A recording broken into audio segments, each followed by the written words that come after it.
Comment calculer son stock de sécurité? Si vous cherchez sur Google, vous trouverez plein de solutions différentes. Et donc dans cette vidéo, je vais revenir sur les principales méthodes, celles que je recommande avec toujours des exemples concrets sur Excel que vous pourrez télécharger à la fin de cette vidéo.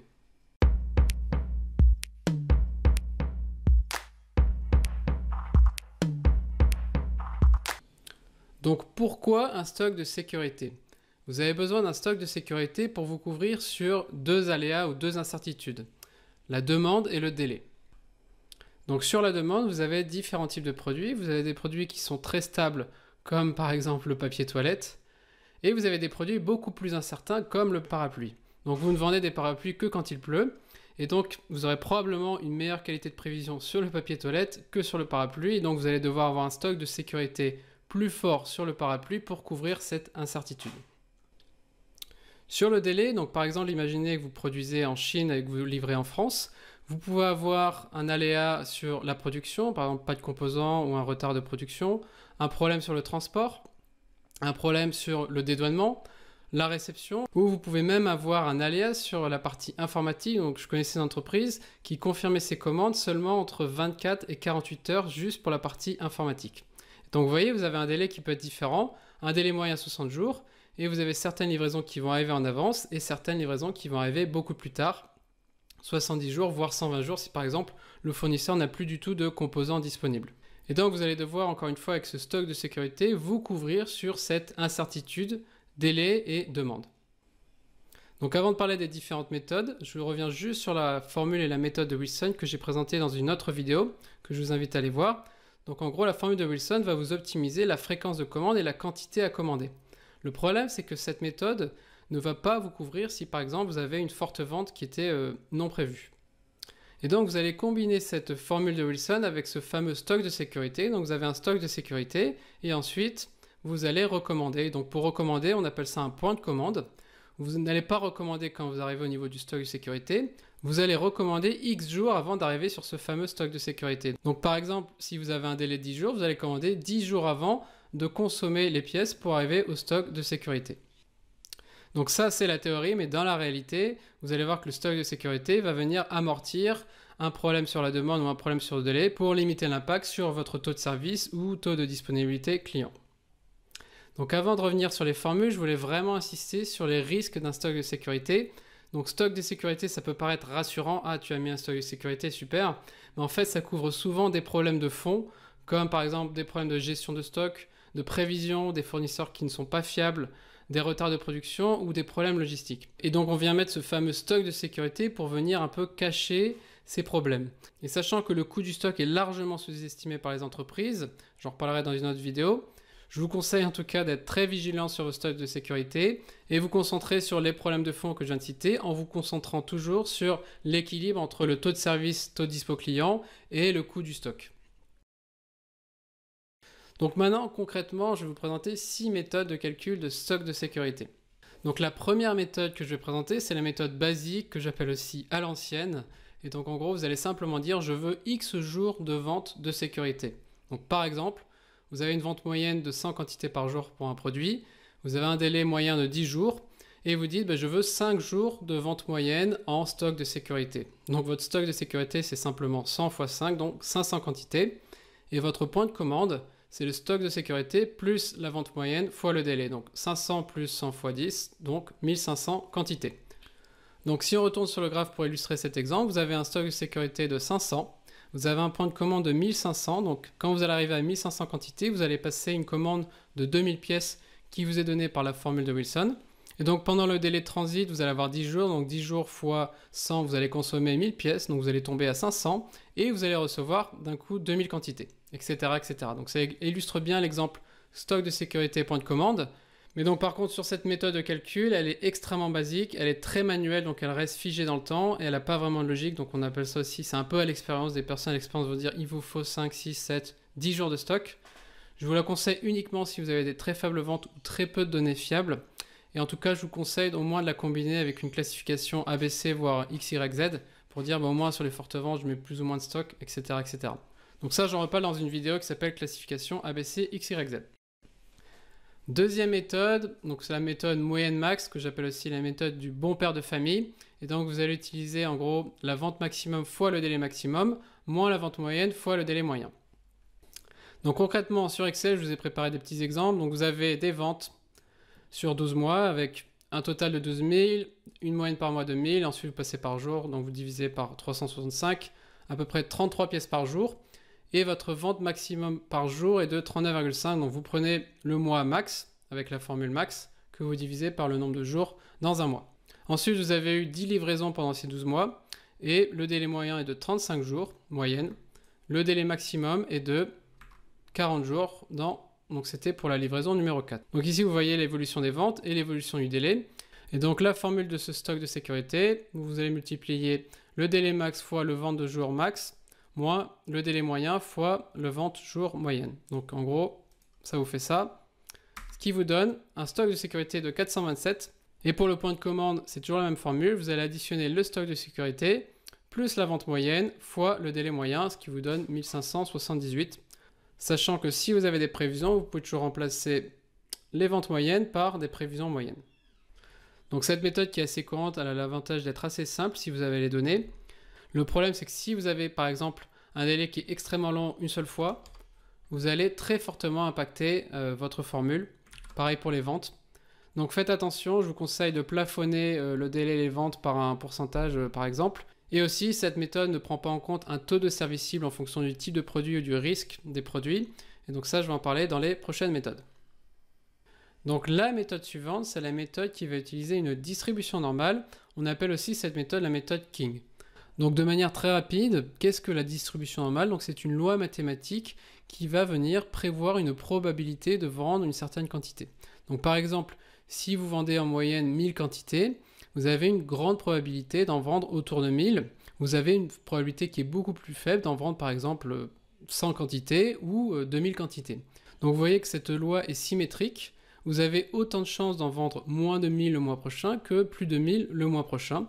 Et donc cette loi normale, ce qui est extrêmement pratique, c'est que vous allez lui dire quel taux de service vous voulez et elle va vous renvoyer un coefficient de sécurité que vous allez utiliser dans votre stock de sécurité. Donc par exemple, si vous voulez un taux de service moyen de 50%, vous n'avez pas besoin de stock de sécurité, vous allez multiplier par 0, car vous avez en gros une chance sur 2 de vendre plus ou moins que la moyenne le mois prochain. Par contre, si vous voulez 90% de taux de service, vous voyez donc ça va couvrir toute la zone verte qui est là. La loi normale va vous donner un coefficient multiplicateur de 1,28 pour répondre à 90% de la demande. Et donc encore une fois concrètement sur Excel, donc vous avez exactement le même exemple. Donc vous mettez ici le taux de service souhaité, 90 par exemple, et automatiquement vous allez récupérer un coefficient de service. Donc pour ça on utilise une formule Excel qui s'appelle loi normale standard inversée avec le taux de service comme unique variable. Et donc je vous ai mis une petite table ici pour vous donner une idée. Si vous mettez par exemple 95, vous allez avoir un coefficient de 1,64. Donc vous allez sûrement me poser la question, mais comment on fait pour avoir 100%? Si vous mettez 100%, on me l'a déjà demandé, ça ne marche pas. Parce qu'il n'est théoriquement pas possible de répondre à 100% de la demande en permanence. En fait, il vous faudrait un stock qui est infini. Donc par exemple, si vous voulez 99,9%, il faudrait multiplier par 3,09. Donc maintenant que vous avez défini ce coefficient de service, vous avez 4 différentes formules pour utiliser cette distribution normale. Donc je vais appeler méthode 3, 4, 5 et 6. La première formule, qui est la plus simple, vous allez multiplier donc, ce coefficient Z fois l'écart type de la demande. Donc l'écart type de la demande, vous utilisez la formule écart type sur l'ensemble des mois. Alors ça peut être par mois, par jour ou par semaine. Donc l'écart type de la demande fois la racine du délai moyen. Donc le délai moyen qui est de 35 jours. Donc vous voyez que là, on a un stock de sécurité de 1072 pièces. Et ensuite, le point de commande, c'est toujours la même formule. Donc je ne reviens pas dessus, c'est stock de sécurité plus vente moyenne fois délai moyen. Donc ça, c'est pour la première méthode. On va utiliser cette méthode quand l'incertitude n'est uniquement sur la demande. Vous avez un délai qui est plutôt stable, en tout cas qui est prévisible. Ensuite, si votre problème est uniquement sur le délai, donc vous avez une prévision qui est extrêmement fiable, mais vous avez par exemple des problèmes de production, vous allez utiliser cette formule, donc toujours le coefficient de sécurité, fois une vente moyenne, donc la vente moyenne qui est de 32,9 par jour, fois l'écart type, cette fois-ci du délai. Donc l'écart type, je le rappelle, c'est à peu près l'écart par rapport à la moyenne, donc plus votre délai est instable, plus l'écart type est important, et donc cette fois-ci, vous avez un stock de sécurité qui est beaucoup plus faible, car dans cet exemple, la variation de délai est plutôt faible. Donc ensuite, cinquième méthode, vous considérez que vous avez une forte incertitude sur la demande et aussi une incertitude sur les délais, et ces deux sont complètement indépendants. Donc par exemple, les parapluies, le délai ne va pas impacter la demande des parapluies. Donc cette fois-ci, vous avez une formule qui est plus complexe. Vous allez multiplier toujours ce fameux coefficient de sécurité. Ensuite, vous allez faire la racine. Entre parenthèses, vous allez mettre le délai moyen fois l'écart type de la demande au carré, plus, entre parenthèses, vente moyenne fois écart type du délai, le tout au carré. Donc c'est un peu complexe. À la fin, on se retrouve avec 1088 quantités de stock de sécurité. Donc vous voyez, dans cet exemple, c'est très proche de la méthode 3. Et enfin, méthode 6, si vous êtes encore avec moi, si vous considérez que la demande et le délai sont dépendants, donc c'est vraiment le délai qui provoque l'incertitude de la demande et inversement, vous avez cette formule qui va en fait faire la somme de la méthode 3 plus la méthode 4. Donc faire la somme du stock de sécurité de la méthode 3 plus du stock de sécurité de la méthode 4, ce qui va vous donner 1255 quantités. Donc ça peut paraître très complexe, mais il suffit simplement d'appliquer la formule. Donc généralement, on utilise beaucoup la méthode 3, donc on utilise seulement l'écart type avec la demande. Mais si vous avez aussi des gros problèmes, notamment de production, des gros problèmes d'incertitude sur le délai, vous pouvez, je vous recommande d'utiliser plutôt la méthode 5 et d'appliquer simplement la formule qui est affichée. Donc vous pourrez bien sûr télécharger cet Excel pour revoir ces formules en détail. Donc en tout cas, quelle que soit la méthode sur la distribution normale, vous avez certaines limites. Le premier, c'est que finalement, toutes les demandes ne sont pas applicables avec cette loi mathématique. Par exemple, sur les très faibles ventes, on ne considère pas le même comportement. Ensuite, ce coefficient de sécurité n'est pas saisonnier, donc si vous avez des très fortes saisonnalités, ce n'est pas forcément l'idéal. Et enfin, vous allez avoir une sous-estimation des cas un peu extrêmes. Donc par exemple, vous avez un problème de production pendant 3 mois. Ça ne va pas être considéré dans une distribution normale, qui va toujours considérer que les extrêmes ont une probabilité qui est très faible. Et donc ces cas extrêmes peuvent générer un manque de confiance. Et donc on peut voir souvent une augmentation des paramètres. Par exemple, une entreprise qui va avoir 90% de taux de service va dire « bah non, je me mets à 99% parce que je ne fais pas confiance à cette loi mathématique ». En tout cas, moi ce que je vous conseille, c'est d'utiliser un taux de service qui est cible en fonction d'une classification. Donc vous avez un objectif qui peut être unique, 90%, ce que je ne recommande pas. Ce que je vous conseille, c'est au moins d'avoir un taux de service cible qui est différent en fonction de la classe ABC. Donc je vous conseille d'aller voir notre vidéo sur la classification ABC avec la loi de Pareto.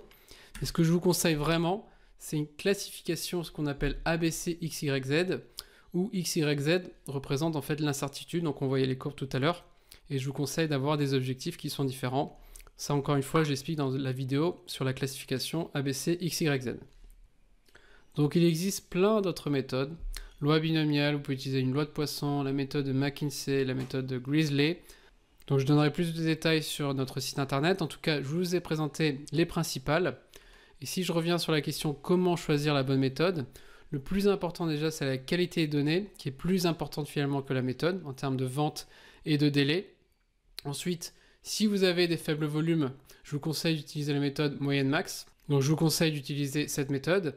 Si vous avez des ventes plus élevées, donc à partir de 100, 200, 300 quantités par mois, je vous conseille plutôt la méthode 3 comme expliqué tout à l'heure, avec une variabilité uniquement sur la demande. À part si vous avez vraiment une grosse incertitude sur vos délais, dans ce cas-là, vous pouvez utiliser la méthode numéro 5. En tout cas, dans cet exemple, la méthode 3 et 5 sont très similaires. Donc pour terminer, 8 conseils. Premièrement, évitez les paramètres manuels. Donc, le problème souvent, c'est qu'on va mettre un stock de sécurité par exemple de 1000 quantités. Les ventes vont changer, mais on ne va pas venir changer ce fameux stock de sécurité. Donc je vous conseille toujours d'avoir une formule qui est dynamique, de venir contrôler régulièrement pour voir s'il n'y a pas d'incohérence, surtout sur vos stocks de sécurité de vos 20-80, donc de vos plus gros stocks. Focalisez-vous surtout sur la qualité des prévisions. Donc je vous conseille d'améliorer votre prévision plutôt que d'augmenter le stock de sécurité. Essayez de stabiliser la demande si vous pouvez, donc ce sera beaucoup plus facile. Ça peut être par exemple en limitant le nombre de promotions ou en limitant le nombre de nouveaux produits. Ensuite, essayez d'animer vos fournisseurs et vos usines sur la stabilité des délais. Soyez vraiment exigeant pour avoir des délais stables plutôt qu'encore une fois d'augmenter vos délais de sécurité. Et bien sûr, il est idéal de pouvoir réduire vos délais pour pouvoir réduire vos stocks de sécurité et donc réduire vos stocks totaux. Ensuite, acceptez la rupture sur vos faibles ventes. J'en ai parlé avec la classification ABC XYZ. Et enfin, gardez dans le coin de la tête que le futur, la solution idéale, se trouve dans le machine learning. Donc j'en reparlerai dans de très longues vidéos et je vais d'ailleurs préparer une formation à ce sujet-là. Mais en gros, ce qui est en train de se passer aujourd'hui, donc certaines entreprises ont commencé à le faire. Et donc ce fameux machine learning ou intelligence artificielle, qu'est-ce qu'il fait? Il va venir simuler toutes les possibilités, toutes les combinaisons ou méthodes possibles pour vous donner en permanence le stock optimal et la prévision optimale. Mais en tout cas, si vous voulez demain utiliser le machine learning, vous devez dès à présent stocker et structurer vos données pour pouvoir demain connecter une intelligence artificielle. Voilà, donc on arrive à la fin de cette vidéo. Je vous conseille d'aller télécharger l'Excel que j'ai présenté sous la vidéo. Vous choisissez la bonne méthode et ensuite vous allez comparer les résultats avec vos stocks de sécurité actuels pour ensuite ajuster peut-être les écarts qui sont importants. Je vous conseille aussi d'aller voir ces deux vidéos, donc ABCXYZ et la formule de Wilson. Et enfin, pour ceux qui veulent aller beaucoup plus loin, nous sommes en train de lancer un nouveau programme qui s'appelle Réduire votre stock de 10 à 30% sans impacter vos clients. Et donc on reviendra sur un cas réel d'une entreprise qui a réussi à réduire son stock de 21% tout en augmentant son taux de service client. Et donc je reviendrai sur plus de 30 étapes où vous aurez toute la théorie et la pratique pour pouvoir optimiser votre stock et mieux servir vos clients. Voilà, je vous mets tous les liens sous la vidéo. N'oubliez pas de vous abonner et on se retrouve très vite.